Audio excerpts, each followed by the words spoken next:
Hello everyone. बच्चों आज हम पढ़ेंगे मोलरिटी और मोललिटी के न्यूमेरिकल्स की। मैं आपको ट्रिक बताऊंगा बच्चों। ये इस ट्रिक की हेल्प से आप सीबीएसई का, एचबीएससी का, किसी भी स्टेट बोर्ड का, आईआईटी, जेई मेन, किसी भी कॉम्पिटिटिव एग्जाम का अगर मोलरिटी और मोललिटी का क्वेश्चन आता है तो आप इस ट्रिक की हेल्प से उसको 2 मिनट के अंदर सॉल्व कर देंगे। तो हम स्टार्ट करते हैं बच्चों। जैसे कि हमारा बच्चों पहले आपको फॉर्मूला पता होना चाहिए, मोलरिटी और मोललिटी का फॉर्मूला पता होना चाहिए, उसका मीनिंग क्या है पहले मैं आपको थोड़ा सा एक्सप्लेन करूंगा, फिर उसकी ट्रिक बताऊंगा, उसके बाद इसमें न्यूमेरिकल बताता हूं मैं आपको। जैसे कि बच्चों मोलरिटी का फॉर्मूला होता है हमारा capital M is equal to W2/M2 into में 1/V इंटू में 1000। यहाँ पर भी बच्चों 2 लिखा मिले आप समझ जाना वो सॉल्यूट की बात हो रही है। जैसे कि ये W2 है तो W2 क्या है, ये वेट ऑफ सॉल्यूट है क्योंकि नीचे 2 लगा हुआ है। कहीं पर भी 1 लिखा मिले तो आप समझ जाना बच्चों सॉल्वेंट की बात हो रही है, और कुछ भी ना लिखा मिले तो आप समझ जाना सॉल्यूशन की बात हो रही है। अब क्योंकि बच्चों ये W2 था, क्योंकि ये W2 है तो W2 का मतलब गिवन वेट ऑफ सॉल्यूट। ये M2 क्या है बच्चों, मॉलिक्यूलर मास ऑफ सॉल्यूट। नीचे हमारा V है, V का मतलब यहाँ पर V के साथ कुछ भी नहीं लिख रहा, ना तो 2 लग रहा है ना 1 लग रहा, तो ये क्या होगा बच्चों, वॉल्यूम होगा किसका, सॉल्यूशन का। ठीक है। इसी तरीके से बच्चों मोलरिटी का फॉर्मूला होता है स्मॉल m, कैपिटल M से डिनोट करते हैं मोलरिटी को और स्मॉल m से डिनोट करते हैं मोललिटी को। मोललिटी का फॉर्मूला होता है W2, आपको पता लग गया बिल्कुल एग्जैक्टली, W2 भी सेम, क्योंकि आप देख सकते हैं बच्चों मोलरिटी और मोललिटी का फॉर्मूला लगभग दोनों का सेम है। यहाँ भी W2 है, यहाँ भी W2 है, यहाँ भी M2 है, यहाँ भी M2 है, तो ये W2 भी क्या होगा, वेट ऑफ सॉल्यूट, क्योंकि 2 लग रहा है। ये M2 क्या होगा, मॉलिक्यूलर मास ऑफ सॉल्यूट। बस फर्क क्या है, यहाँ पर तो V था, वॉल्यूम ऑफ सॉल्यूशन था, लेकिन यहाँ पर मोलरिटी के अंदर W1 है। 1 का मतलब बच्चों मैंने बताया सॉल्वेंट, तो W1 क्या होगा बच्चों, W1 होगा गिवन वेट ऑफ सॉल्वेंट, क्योंकि 1 लग रहा है। तो ये था फॉर्मूला बच्चों। अब इसकी ट्रिक बताता हूँ मैं। ट्रिक क्या है हमारी, मोलरिटी अगर आपको फाइंड करनी है बच्चों तो मोलरिटी फाइंड करने की बहुत सिंपल ट्रिक है। मास परसेंटेज आपको गिवन होगी, ये मास परसेंटेज बच्चों हमेशा सॉल्यूट की होती है, ध्यान रखना। ये आपको क्वेश्चन में गिवन होगी, इनटू में 10 हमारा एक नंबर है, इनटू में डेंसिटी, आपको डेंसिटी गिवन होगी। इसके जितने भी क्वेश्चंस आते हैं मोलरिटी के ज़्यादातर परसेंटेज वाले ही आते हैं, डेंसिटी वाले आते हैं। अपॉन में क्या होगा बच्चों, M2 का मतलब मॉलिक्यूलर मास ऑफ सॉल्यूट, 2 लग रहा है। तो ये बच्चों इसकी ट्रिक हो गई, आप ट्रिक याद कर लें। मोलरिटी की ट्रिक क्या हो गई बच्चों, सबसे पहले हम क्या लिखेंगे, मास परसेंटेज जो भी आपको क्वेश्चन में दी होगी, इनटू में 10 से मल्टीप्लाई करेंगे, इनटू में डेंसिटी से मल्टीप्लाई करेंगे, और उसको डिवाइड कर देंगे M2 से, मतलब molecular mass of solute. Solute जो भी है, जिसकी भी मास परसेंटेज दी हुई है, उसके मॉलिक्यूलर मास निकाल के उसको हम डिवाइड कर देंगे। कैसे देखते हैं, क्वेश्चन से समझ में आ जाएगा आपको एग्जैक्टली। जैसे कि बच्चों हमारा क्वेश्चन है calculate the molarity and molality, मुझे दोनों फाइंड करनी है, मोलरिटी भी मोललिटी भी, ऑफ 20% NaOH सॉल्यूशन। सबसे पहले बच्चों मैंने आपको बार बार बोलता हूं कि अगर आपको क्वेश्चन समझ में आ जाए तो आधा आंसर तो आपको वहीं मिल जाता है।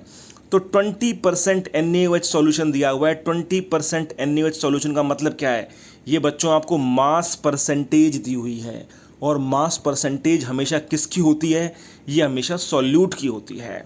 ठीक है, तो आपको दिया हुआ है 20% NaOH सॉल्यूशन बाय वेट, मतलब मास परसेंटेज दी हुई है। और दिया हुआ है बच्चों, और क्या कह रहा है आपसे क्वेश्चन में, which has density of solution 1.25 gram ml। मतलब 2 चीज़ें दी हुई हैं यहाँ पे क्वेश्चन में, एक तो मास परसेंटेज दी हुई है 20%, और एक आपको डेंसिटी दी हुई है 1.25। ठीक है बच्चों, बस सिंपली आप न्यूमेरिकल करना है। आपको ट्रिक मैंने बता दी, ट्रिक क्या, ये आप वाली ट्रिक लगा देंगे, ये वाली मोलरिटी निकालने के लिए। देख लें, जैसे मोलरिटी को कैपिटल M से डिनोट करा बच्चों, ट्रिक है मास परसेंटेज लगा दिया, मास परसेंटेज इनटू में 10 डेंसिटी अपॉन में M2 मतलब मॉलिक्यूलर मास ऑफ सॉल्यूट। तो आप देख सकते हैं मुझे मास परसेंटेज कितनी दी हुई है बच्चों, मुझे मास परसेंटेज दी हुई है सॉल्यूट को 20%, तो मैंने यहाँ पर मास परसेंटेज की जगह 20 लिख दिया। इनटू में 10 तो इनटू में 10 लिख दिया, इनटू में डेंसिटी कितनी दी हुई है मुझे, 1.25 दी हुई है, तो मैंने डेंसिटी कितनी लिख दी बच्चों, 1.25 लिख दी। अपॉन में क्या है, अपॉन में M2 है मॉलिक्यूलर मास ऑफ सॉल्यूट, तो ये मुझे मॉलिक्यूलर मास सॉल्यूट का निकाल लेंगे बच्चों। हमारा सॉल्यूट क्या दिया हुआ है, NaOH है, मैंने बताया है ये मास परसेंटेज सॉल्यूट की होती है, तो NaOH का मॉलिक्यूलर मास निकालना बहुत ईजी है, आपको आता है। कैसे निकालेंगे, सोडियम का 23, तो आपने 23 लिख दिया, ऑक्सीजन का 16 तो 16 लिख दिया, हाइड्रोजन का 1 तो 1 लिख दिया, तीनों को ऐड करने के बाद कितना आ जाएगा बच्चों 40 आ जाएगा। तो NaOH का जैसे मैं यहाँ भी निकाल दिखा देता हूँ मॉलिक्यूलर मास कैसे निकलेगा, सोडियम का 23, ऑक्सीजन का 16 और प्लस में हाइड्रोजन का 1, तो कितना आ गया 40 आ गया। तो मैंने M2 की जगह पे क्या रख दूंगा 40। तो आप देख सकते हैं बच्चों दोबारा से एक बार, मास परसेंटेज मैंने 20 रख दिया, 10 न्यूमेरिक नंबर था रख दिया, इनटू में डेंसिटी 1.25 दी थी ये रख दी, और अपॉन में M2 molecular mass of solute वो कितना था 40, वो मैंने 40 रख दिया, जो कि यहाँ से निकल के आया है। अब इसको सॉल्व करने के बाद बच्चों आप सॉल्व करें देखें तो यहाँ से 20 से 2 पे कैंसिल हो जाएगा, 40 चला जाएगा, 22 ज़ा 40, ये 2 कैंसिल हो जाएगा, 2 से 10 कट जाएगा, 2 5 ज़ा 10, तो 5 को 1.25 से मल्टीप्लाई करेंगे तो 6.25 m हमारा आंसर आ जाएगा। तो आप देख सकते हैं बच्चों 2 मिनट के अंदर आप मोलरिटी को सॉल्व कर पा रहे हैं सिर्फ इस ट्रिक की हेल्प से।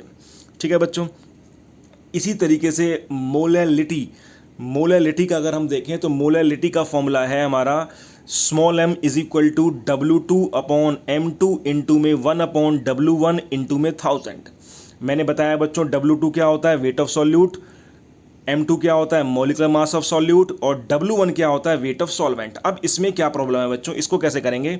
अब W2 वेट ऑफ सॉल्यूट है, आपको पता है बच्चों जो मास परसेंटेज दी हुई है वो किसकी दी हुई है, सॉल्यूट की दी हुई है। तो 20% NaOH दिया हुआ है, मतलब इसका जो वेट है, जो गिवन वेट है W2 वो कितना होगा, वो 20 होगा, तो 20 ग्राम रख दिया। M2 बच्चों, M2 आपको निकालना आता है, यहाँ पर आपने M2 निकाला था जो कि 40 आया था, तो वो M2 कितना हो जाएगा 40 हो जाएगा। ठीक है, मेन प्रॉब्लम आती है बच्चों यहाँ पर W1 निकालने की। W1 क्या है यहाँ पर वेट ऑफ सॉल्वेंट। अब वेट ऑफ सॉल्वेंट तब निकलेगा बच्चों जब हमें सॉल्यूट और सॉल्यूशन दोनों का पता हो। अब क्योंकि बच्चों आपको पता है कि सॉल्यूट और सॉल्वेंट दोनों को मिलाकर ही बनता है हमारा सॉल्यूशन, सॉल्यूट और सॉल्वेंट दोनों को मिलाकर बनता है सॉल्यूशन। जब हमारा आपको पता है बच्चों 20% NaOH दिया हुआ है, 20% NaOH दिया हुआ है, मतलब सॉल्यूट कितना है 20 ग्राम, क्योंकि आपने W2 भी कितना रखेंगे 20 ही रखेंगे, और परसेंटेज दिया हुआ है, परसेंटेज का मतलब बच्चों सॉल्यूशन कितना हो गया, टोटल सॉल्यूशन हो गया 100 ग्राम।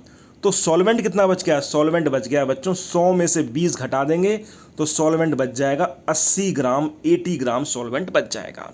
ठीक है बच्चों, दोबारा बता देता हूं मैं आपको, हमें प्रॉब्लम आती है मेनली यहाँ पर W1 वेट ऑफ सॉल्वेंट निकालने में। वेट ऑफ सॉल्वेंट कैसे निकलता है, जो हमारा परसेंटेज दी हुई है वो सॉल्यूट की दी होती है, तो सॉल्यूट का मास तो कितना हो गया, जो W2 भी रखेंगे फॉर्मूले में, जो सॉल्यूट का मास है वो कितना हो गया 20 ग्राम हो गया। अब क्योंकि ये परसेंटेज दी हुई है, क्योंकि आप देख सकते हैं बच्चों ये परसेंटेज है, तो परसेंटेज का मतलब 20 ग्राम सॉल्यूट था, तो परसेंटेज का मतलब 100 ग्राम सॉल्यूशन है। तो सॉल्वेंट कितना बच गया बच्चों 100 - 20 यानी कि 80 ग्राम सॉल्वेंट बच जाएगा। तो सॉल्वेंट हो गया हमारा 80 ग्राम। तो बहुत सिंपली पुट कर देंगे, W2 की वैल्यू हमारी वही है बच्चों जो हमारी 20, ये मैंने आपको बताया, तो 20 पुट कर दिया। M2 molecular mass of solute आपने निकाला था, जो आपने यहाँ पर मोलरिटी वाले में कैलकुलेट करा था। सोडियम का 23 आया था, ऑक्सीजन का 16, हाइड्रोजन का 1 40 आया था, तो वो क्या रख देंगे 40 रख दिया हमने। और W1 वेट ऑफ सॉल्वेंट जो हमारा कितना आया बच्चों 80 आया है, तो ये हमने क्या रख दिया 80 रख दिया इंटू में 1000। तो यही हमने सिंपली करा है। W2 20 जो कि हमारा ये था, M2 40 हमने निकाला था NaOH का मॉलिक्यूलर मास, सोडियम का 23, ऑक्सीजन का 16, हाइड्रोजन का 1 करके 40 आया था। और W1 हमारा वेट ऑफ सॉल्वेंट कितना आया बच्चों 80 आया, क्योंकि 20% का मतलब क्या है, परसेंट सॉल्यूशन 100 है, सॉल्यूट 20 है, 100 घटा 20 80, 80, तो सॉल्वेंट 80 आ गया इंटू में 1000। इसको सॉल्व करने के बाद इसका आंसर भी बच्चों हमारा कितना आ जाता है 6.25 ही आंसर आ जाता है। मोलरिटी भी दोनों, मोलरिटी और मोलरिटी दोनों सेम आ रही हैं, लेकिन जरूरी नहीं है कि सेम आए।